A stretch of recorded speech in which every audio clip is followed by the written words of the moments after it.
सारी प्रोफाइल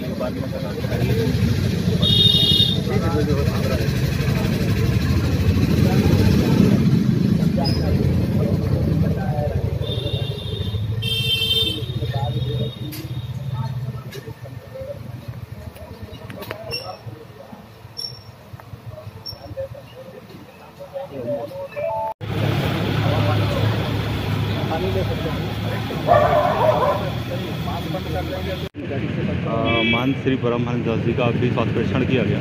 अभी तक की रिपोर्ट में तो उनका सब कुछ नॉर्मल लिमिट में है और बाकी ब्लड टेस्ट वगैरह करने के लिए सैंपल लिया गया है और वो ब्लड टेस्ट होने के बाद बताया जाएगा।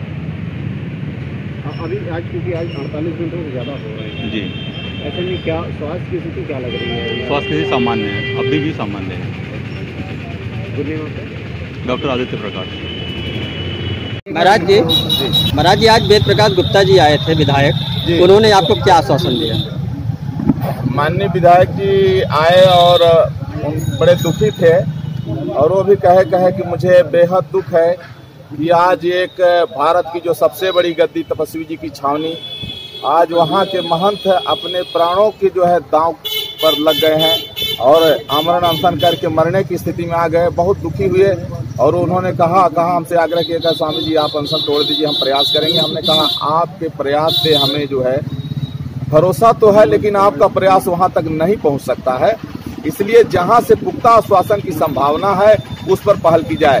तो बोले क्या करें, हमने कहा मोदी जी से मेरा संदेश यही कि वो आके रामलला का दर्शन करें और रामलला का दर्शन करके देखें कि रामलला कितने जो है विषम परिस्थितियों में है। एक टाट पट्टी में हम 100 करोड़ हिंदुओं की आस्था के साथ कितना बड़ा खिलवाड़, हम 100 करोड़ हिंदुओं के साथ में अब समझे कितने सदियों से हम ये जो है अपमान सहते आ रहे हैं। तो मोदी जी एक बार दर्शन कर लें और इसके बाद जो है एक चर्चा हो जाए मोदी जी से बैठ के। आगे मोदी जी क्या कहते हैं, 1 महीना 2 महीना, हम कहते हैं कोर्ट की सुनवाई ठीक है। अगर कोर्ट मान लीजिए कि 100 साल बाद जो है फैसला देगा, रोज सुनवाई करे, अथवा कह दे 10 साल बाद सुनवाई करें, 5 साल, तो उसमें हमारा कोई बस नहीं है। कोर्ट के ऊपर हम कोई दबाव नहीं बना सकते हैं, लेकिन सरकार के ऊपर सरकार से हम कह सकते हैं, क्योंकि सरकार के लिए हम लोगों ने बड़ा बलिदान सहा है, बड़ा अपमान सहा है, तब जाकर के बहुत परिश्रम के बाद सरकार की आज इस स्थिति में आज पूर्ण बहुमत में बीजेपी है।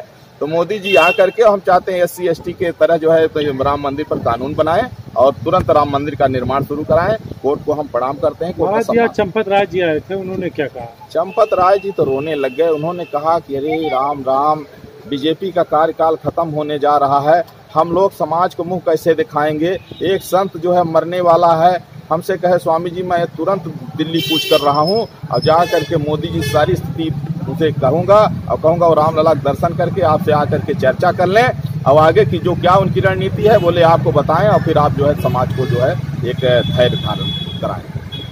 स्वास्थ्य विभाग के लोग आए थे, आज महाराज जी आपका तीसरा अनशन है जी, तीसरे 3 दिन हो गए अनशन चलते हुए जी। तो स्वास्थ्य विभाग में क्या कहा? अब ऐसा है, देखिए स्वास्थ्य विभाग ने कहा बिल्कुल आपका सब नॉर्मल चल रहा है और कोई दिक्कत नहीं है। और सुबह भी आए थे, दोपहर भी आए थे, बोले हम लोग तीनों टाइम आते रहेंगे।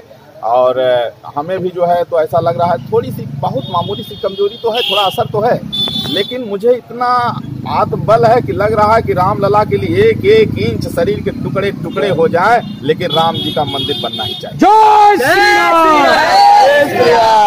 ये तो नहीं कह रहा था कि ये अनशन तोड़ दिया जाए या कुछ दबाव? हाँ नहीं, दबाव नहीं, लेकिन प्रार्थना कर रहे थे। जैसे कल CO साहब आए, मजिस्ट्रेट आए, प्रार्थना कर रहे थे, बोले हम लोग बहुत दुखी हैं और ये भी कहे ये पूरे विश्व में एक जो है पहली बार जो है आप अराजक आंदोलन और अहिंसक प्रदर्शन के द्वारा सरकार को एक बड़े लीगल ढंग से आप जो डिमांड रखे हैं, बोले इससे हम लोग इतने बेहद खुश हैं, नहीं तो लोग तोड़ फोड़ करेंगे, भारत बंद करेंगे और हिंसा करते हैं। बोले आपका जो है एक संदेश जा रहा है कि कोई माँ को कोई जरूरी नहीं है कि आप हिंसक प्रदर्शन करें, अराजक आंदोलन एक न्याय ढंग से करें, उसको सरकार सुनती है। बोले आपकी सरकार सबसे ज्यादा सुन रही है।